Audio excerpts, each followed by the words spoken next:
Hello friend, आप देख रहे हैं टारगेट विद चंदा यूट्यूब चैनल। मैं हूं चंद्रभान। तो इतिहास की इस सीरीज में प्राचीन इतिहास में हम लोग पढ़ रहे थे सिंधु घाटी सभ्यता के प्रमुख स्थलों के बारे में और वहां से प्राप्त साक्ष्यों के बारे में। दोस्तों, इतिहास सिर्फ एक विषय नहीं है, बल्कि ये एक प्रकार से हमारा गुरु है।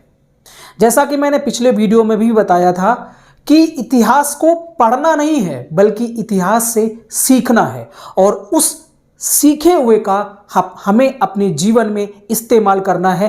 तभी आप एक बेहतरीन स्टूडेंट हो सकते हैं, क्योंकि इतिहास का पढ़ने का मेन कारण ही यही है कि आगे आने वाले समय में आप उन इतिहास की घटनाओं से सीख लेते हुए अपने जीवन को अच्छा बना सकें, अपने जीवन को सुधार सकें। इसलिए जी इतिहास को पढ़िए, एक सब्जेक्ट के तौर पर नहीं। जिस दिन आप इस तरीके से इसको पढ़ना शुरू कर देंगे कि ये एक कहानी है और ये कहानी ऐसी है जो बीत गई है, और इतिहास अपने आप को दोहराता भी है, इस बात को भी मत भूलिए। जो चीज़ें बीत चुकी हैं वो कई बार दोबारा भी आपको देखने को मिलती हैं। तो हम अपनी समस्याओं का, अपने जीवन की समस्याओं का समाधान उन्हीं घटनाओं से करते हैं जो अतीत की घटनाएं होती हैं, जो बीत चुकी हुई होती हैं। उनसे जो हमें अनुभव प्राप्त होता है, उसी अनुभव के माध्यम से हम अपने आने वाली परिस्थितियों को हल करने की कोशिश करते हैं। इसलिए इतिहास पढ़ना बहुत ही महत्वपूर्ण है।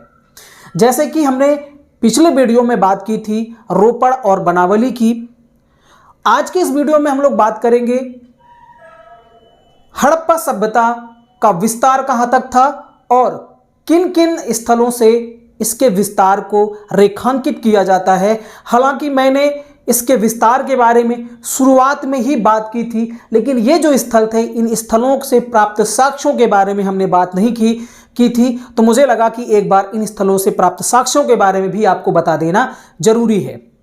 भले ही वीडियो छोटे छोटे हैं, लेकिन इस बात से आप बिल्कुल भी परेशान मत होइएगा। यहाँ पर जो भी डाटा दिया जाएगा वो ऑथेंटिक और साथ साथ में विस्तार पूर्वक दिया जाएगा। मैं चाहूँ तो इन वीडियो को एक एक घंटे का भी बना सकता हूँ, मैं चाहूँ तो इस मैटर को बिना लिखे भी आपको बता सकता हूँ। हालांकि आगे आने वाले वीडियोज़ में मैं कोशिश करूँगा कि मैं इतिहास को एक कहानी के हिसाब से पढ़ाना शुरू करूं, क्योंकि ये ऐसा टॉपिक है सिंधु घाटी सभ्यता जिसके बारे में कहानी की तरह पढ़ना थोड़ा सा कठिन हो जाता है।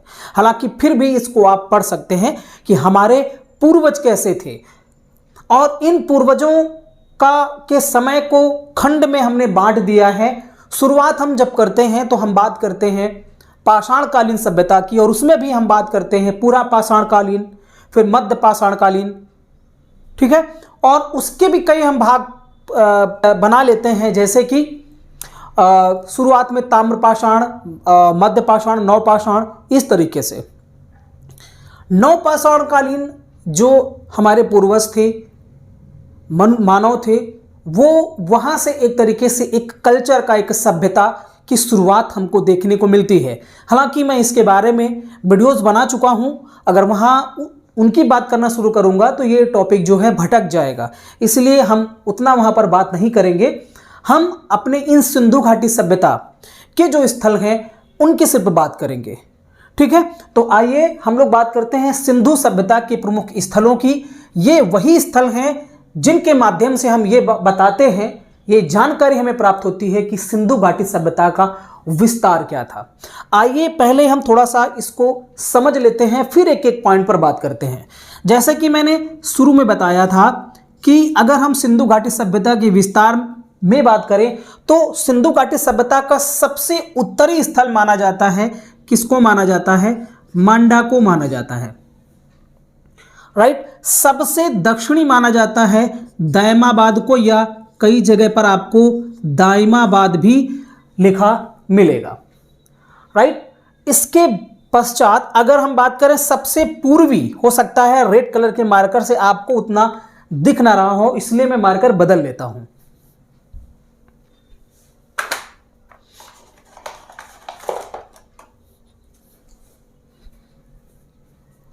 हाँ, तो सबसे उत्तरी स्थल मांडा, सबसे दक्षिणी स्थल दायमाबाद, सबसे पूर्वी स्थल आलमगीरपुर और सबसे पश्चिमी स्थल माना जाता है सूतकांगे डोर को।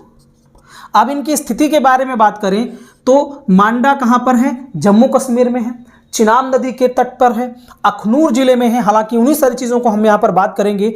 आलमगीरपुर जो सबसे पूर्वी स्थल है हड़प्पा सभ्यता का, वो कहाँ पर है? वो आलमगीरपुर मेरठ जिले में हिंडन नदी के तट पर है। दायमाबाद की बात करेंगे तो ये महाराष्ट्र में प्रवरा नदी के तट पर स्थित है। सूतकांगे डोर की बात करेंगे तो ये बलूचिस्तान जो पाकिस्तान अधिकृत एक स्थल है, वहां पर ये दास्क नदी के किनारे स्थित है। इसकी दूरी की अगर बात करें तो इसकी दूरी जो है ऐसे अगर हम बात करें इस तरीके से 1600 किलोमीटर और इस तरीके से 1400 किलोमीटर है। ठीक है, अब इसके आकार की बात करें तो इसके आकार को जब मैप पे देखते हैं तो एक तरीके से त्रिभुजाकार आकृति इसकी बनती है, अर्थात यहां पर मांडा स्थित है, यहां पर सूतकांगे डोर स्थित है, ठीक है, यहां पर आलमगीरपुर और यहां पर दायमाबाद है। तो एग्जाम में अगर आपसे पूछे कि हड़प्पा सभ्यता का आकार कैसा था, तो लगभग त्रिभुजाकार था और इसके विस्तार के ये भी स्थल हैं। सबसे उत्तरी स्थल मांडा, सबसे दक्षिणी स्थल दायमाबाद, सबसे पूर्वी स्थल आलमगीरपुर, सबसे पश्चिमी स्थल सूतकांगे डोर। ठीक है, तो ये थोड़ा सा इसके मैप के बारे में है। हालांकि इसका मैं चित्र भी आपको यहाँ पर दिखाई देता हूँ। चलिए अब एक एक स्थल के बारे में हम लोग विस्तार पूर्वक पढ़ते हैं। पहले हम बात करते हैं सूतकांगे डोर के बारे में, जो कि बलूचिस्तान पाकिस्तान में स्थित है। यह दास्क नदी के तट पर स्थित है। ठीक है, और हड़प्पा सभ्यता का सबसे पश्चिमी स्थल है, जिसकी बात मैंने यहाँ पर की। इसकी खोज 1927 ईस्वी में किसके द्वारा की गई? ऑरेल स्टाइन के द्वारा की गई थी। कब की गई थी? 1927 ईस्वी में की गई थी। 1962 ईस्वी में जब भारत और चीन युद्ध हुआ था, उस दौरान जॉर्ज डेल्स ने दुर्ग, बंदरगाह तथा निचले नगर का पता लगाया। अर्थात पूरा पता ऑरेल स्टाइन ने नहीं लगाया, बल्कि जॉर्ज डेल्स ने 1962 ईस्वी में जो दुर्ग टीला था, जो दुर्गीकृत स्थान था, बस्ती थी, उसका पता लगाया, बंदरगाह का पता लगाया और निचले नगर का पता बाद में लगाया गया। इसका दुर्ग एक प्राकृतिक चट्टान पर स्थित था, अर्थात एक पहले से ही नेचुरल रॉक थी, उसी पर इसका दुर्ग स्थित था। यहां से प्राप्त साक्ष्यों की बात करें तो मृदुभांड मिट्टी के बर्तन, एक ताम्र निर्मित बाणाग्र अर्थात बाण के आगे का हिस्सा और मिट्टी की चूड़ियां तथा तिकोने ठीकरे मिलते हैं। दोस्तों यहाँ ठीकरे का मतलब भी होता है मिट्टी के बर्तन, पुराने मिट्टी के बर्तन, इनको तिकोने ठीकरे कहा गया है। ठीक है, अब हम बात करते हैं मांडा की। मांडा कहां पर स्थित है? जम्मू कश्मीर राज्य में है। ये जम्मू कश्मीर राज्य के अखनूर जिले में किस नदी के तट पर है? चिनाब नदी के दक्षिणी तट पर स्थित है। कौन सा स्थल? मांडा नामक स्थल। यह विकसित हड़प्पा सभ्यता का सबसे उत्तरी स्थल है। ठीक है, यह विकसित हड़प्पा सभ्यता का सबसे उत्तरी स्थल है। इसका उत्खनन 1982 में जेपी जोशी, या जिनका पूरा नाम है जगपति जोशी, के द्वारा किया गया था। यहां से प्राप्त साक्ष्यों की बात करें तो मृदुभांड तथा ठीकरे, चट एक प्रकार का पत्थर होता है, तो चट पत्थर के ब्लेड और हड्डी के नुकीले बाणाग्र, कांस्य निर्मित पेचदार पिन, और यहाँ इस मांडा में हड़प्पा सभ्यता की तीनों संस्कृतियां मिलती हैं, अर्थात हड़प्पा पूर्व, जिसे प्राक सैंधव कहते हैं, हड़प्पा का समय जो चल रहा था विकसित सैंधव उसे बोलते हैं, और उत्तर सैंधव का मतलब होता है हड़प्पा के बाद का समय। और इसी तरीके की तीन संस्कृतियां जो हैं, तीनों संस्कृतियां मैंने पिछले वीडियो में बात की थी, बनावली जो हरियाणा में पड़ता है, वहां से भी ये तीनों संस्कृतियां के साक्ष्य प्राप्त होते हैं। आगे हम बात करते हैं दायमाबाद, या कहीं कहीं पर दायमाबाद लिखा मिलेगा। ये कहां पर है? महाराष्ट्र राज्य में है, और महाराष्ट्र राज्य में अहमदनगर जिले में प्रवरा नदी, कई जगह पर जो है गोदावरी नदी दिया गया है दोस्तों, तो इस चीज का करेक्शन कर लीजिएगा। प्रवरा नदी के तट पर स्थित है, और ये प्रवरा गोदावरी नदी की सहायक नदी है, तो इसके बाएं तट पर यह दायमाबाद स्थित है।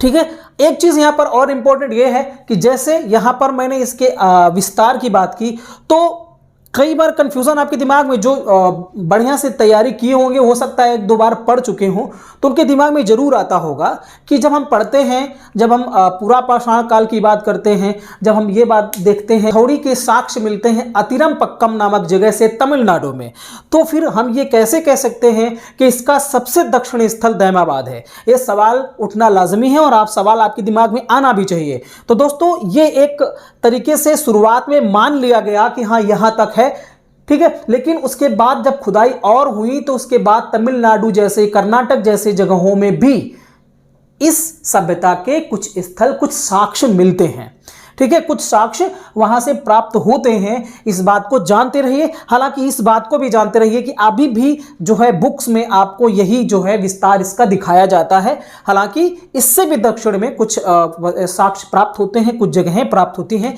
इस बात को जरूर याद रखते रहिए, ठीक है। तो ये हड़प्पा सभ्यता का सबसे दक्षिणी स्थल है, ऐसा माना जाता है, पर रियलिटी ये नहीं है, ठीक है। अब एग्जाम में कैसे आपसे पूछेगा वो आप समझते रहिए। प्राप्त साक्ष्य की बात करें तो यहां से मुहरे, और ये मुहरे दोस्तों जो ठप्पा लगाया जाता है वो वाली मुहरे हैं, और ये एक पहचान का एक तरीका था, ठीक है। व्यापार में इसका सहयोग प्राप्त होता था, इसका उपयोग किया जाता था इन मोहरों का। अगर कोई बोरी पे कोई सामान भरा हुआ है, ठीक है, तो उस पे मोहर लगा दी जाती थी, सील पैक कर दिया जाता था, जिससे पता चलता था कि इस वस्तु की चोरी नहीं हुई है और ये वस्तु कहां से आई है, ठीक है, क्योंकि उसमें उस मोहर में भी चित्र या आकार कुछ ऐसे बने रहते थे जिससे ये अंदाजा लग जाता था कि ये किस स्थल से आया हुआ है, किस स्थल से इसको भेजा गया है, या ठीक है। तो आपको यह भी पता है, चूंकि लिखावट तो थी नहीं, लेखन शैली का विकास नहीं हुआ। लेखन शैली का विकास हुआ था, लेकिन ये जो लेखन शैली थी इसको आज तक पढ़ा नहीं जा सका है। और मैंने शुरुआत की वीडियो में बताया था कि इनकी जो लिपि थी वो क्या थी, भावचित्रात्मक थी, अर्थात चित्रों के माध्यम से ये चीजों को इंगित करते थे, इंडिकेट करते थे। वो इस चित्रों को समझते होंगे कि इनका क्या मतलब है, लेकिन आज तक अभी इस लिपि को पढ़ा नहीं जा सका है, इस बात को याद रखिए, ठीक है। तो इन मोहरों का यह उपयोग होता था। दो सींगों की आकृति युक्त बर्तन, अर्थात एक बर्तन मिला है जिसमें दो सींग बने हुए हैं।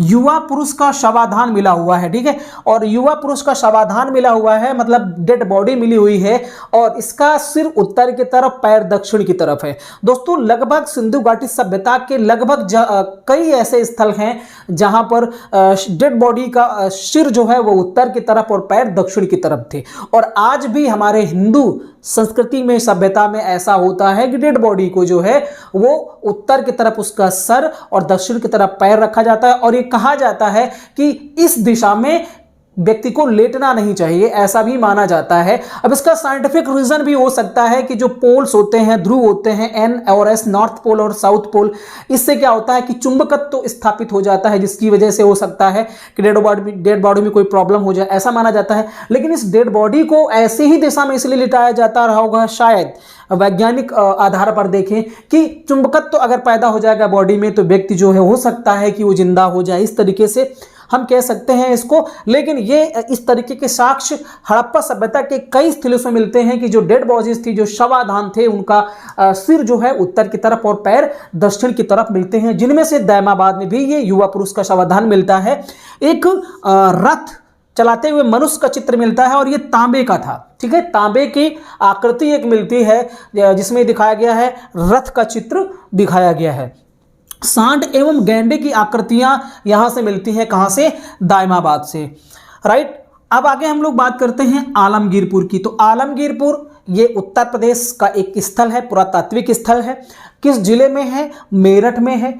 किस नदी के किनारे स्थित है, तो हिंडन नदी के किनारे स्थित है। हालांकि एक चीज मैं और आपको बता दूं, हालांकि मैं जब एक इंपॉर्टेंट और इंटरेस्टिंग बात यहां पर मैं बता देता हूं आपको कि जिस तरीके से हमने यहां पर सिंधु घाटी सभ्यता को समझा है, हम कोशिश करेंगे कि हम उत्तर प्रदेश का जब इतिहास पढ़ेंगे तो उत्तर प्रदेश के इतिहास में सिंधु घाटी सभ्यता के कौन कौन से स्थल इंपॉर्टेंट है, अर्थात उत्तर प्रदेश में कौन कौन से सिंधु घाटी सभ्यता के स्थल आते हैं, उनसे कौन कौन से साक्ष्य प्राप्त होते हैं उसके बारे में भी हम किसी वीडियो में बात करेंगे, ठीक है। और हम बिल्कुल शुरू से बात करेंगे उत्तर प्रदेश के इतिहास के बारे में, तब हम बात करेंगे। तो सिर्फ आलमगीरपुर ही नहीं बल्कि और भी कुछ जगहें हैं जहां से, सहारनपुर है, ठीक है, सहारनपुर है, बागपत है, तो ऐसी जगहों से भी, हुलास नामक एक जगह है, ठीक है, तो यहां से भी इस सभ्यता के साक्ष्य मिलते हैं। तो वो तो बाद की खोजों में है, लेकिन अभी भी हम ये मानते हैं कि आलमगीरपुर जो है वो हड़प्पा सभ्यता का सबसे पूर्वी स्थल था। तो ये हिंडन नदी के तट पर है और हिंडन नदी जो है वो यमुना की सहायक नदी है। हड़प्पा सभ्यता का सबसे पूर्वी स्थल कौन सा है? आलमगीरपुर। हालांकि ये माना जाता है कि 1958 ईस्वी में भारत सेवा समाज संस्थान नाम की एक संस्था थी, भारत सेवा समाज संस्थान नाम की एक संस्था ने इसको खोजा था पहली बार। लेकिन इसका उत्खनन किसके द्वारा करवाया गया? यज्ञदत्त शर्मा के द्वारा करवाया गया। कब? 1958 ईस्वी में। यहां से कौन कौन से साक्ष्य प्राप्त होते हैं आलमगीरपुर से? तो आलमगीरपुर से मृदुभांड तथा मनके के साक्ष्य मिलते हैं। देखिए, अब आप लोगों के दिमाग में आता होगा कि मृदुभांड और मनके लगभग हर जगह से प्राप्त हो रहे हैं। तो ये ऐसी वस्तुएं हैं जिनका प्राप्त होना लाजमी है, क्योंकि उस समय धातुओं का उतना विकास नहीं हुआ था, कांसा और तांबे का विकास होता है। तो ये जो मृदुभांड है, मिट्टी के जो बर्तन हैं, इनसे खाना पकाने में, खाना खाने में, पानी पीने में इनका यूज होता था। इस वजह से लगभग हर स्थल से मृदुभांड मिलते हैं। मनके क्या है? एक तरीके के आभूषण है, ठीक है। मनके एक तरीके के आभूषण है जिनका इस्तेमाल पुरुष और स्त्रियां दोनों करते थे। ये मनके भी हाथी दांत के या सीप के या शंख के बने हुए होते थे, मिट्टी के भी बने हुए होते थे, कांच के भी बने हुए होते थे, पत्थर के भी होते थे, जिनका इस्तेमाल जो है स्त्रियां, इस समय की स्त्रियां इस सभ्यता की ओर पुरुष किया करते थे। तो ये ऐसी एक सौंदर्य सामग्री है जो हर जगह से मिल जाती है। लेकिन एग्जाम में पूछता क्या है कि मनके बनाने के कारखाने कहां से मिलते हैं? जैसे लोथल से मिलते हैं, चन्नूदड़ो से मिलते हैं, लेकिन यहां मनका मिलता है, लेकिन मनके बनाने का कारखाना आलमगीरपुर से नहीं मिलता है। हाँ, इंपॉर्टेंट यहां पर क्या है, आपको याद उतना रखना है जो कि अन्य स्थलों से कुछ हट करके साक्ष्य मिलते हैं, एग्जाम में वही पूछा जाता है। जैसे एक यहां पर उदाहरण है, ये रोटी बेलने की चौकी, ये इंपॉर्टेंट है। रोटी बेलने की चौकी का साक्ष्य कहां से मिला है? आलमगीरपुर से मिला है। तथा कटोरे के अनेक छोटे छोटे टुकड़े भी मिले हुए हैं। मोर, त्रिभुज, गिलहरी आदि के चित्रकार युक्त बर्तन भी कहां से मिलते हैं? तो यह भी इंपॉर्टेंट है, ठीक है। आलमगीरपुर से मोर, त्रिभुज, गिलहरी आदि के चित्रकार युक्त बर्तन भी मिलते हैं। तो इस तरीके से हमने सिंधु सभ्यता के जो ये 4 भौगोलिक स्थल हैं जो कि एक तरीके से सिंधु घाटी सभ्यता के विस्तार को भी बताते हैं, इसको हमने जाना। अब कुछ ज्यादा इंपॉर्टेंट स्थल रह नहीं गए हैं। एक और स्थल और है राखीगढ़ी, और कुछ छोटे छोटे स्थल हैं, देसलपुर है, कुंतसी है। इनके बारे में हम लोग बात कर लेंगे किसी एक वीडियो के माध्यम से। फिर हम बात करेंगे कि किस तरीके से इनकी सामाजिक स्थिति क्या थी, इनकी आर्थिक स्थिति क्या थी, और उसके बाद इस सभ्यता का पतन किस तरीके से होता है, उसके बारे में हम लोग बात करेंगे किसी नेक्स्ट वीडियो में। इस वीडियो में इतना ही। वीडियो अगर आपको पसंद आया हो तो प्लीज चैनल को सब्सक्राइब भी कर सकते हैं, लाइक भी कर सकते हैं वीडियो को, और शेयर भी कर सकते हैं। वीडियो देखने के लिए आपका बहुत बहुत धन्यवाद।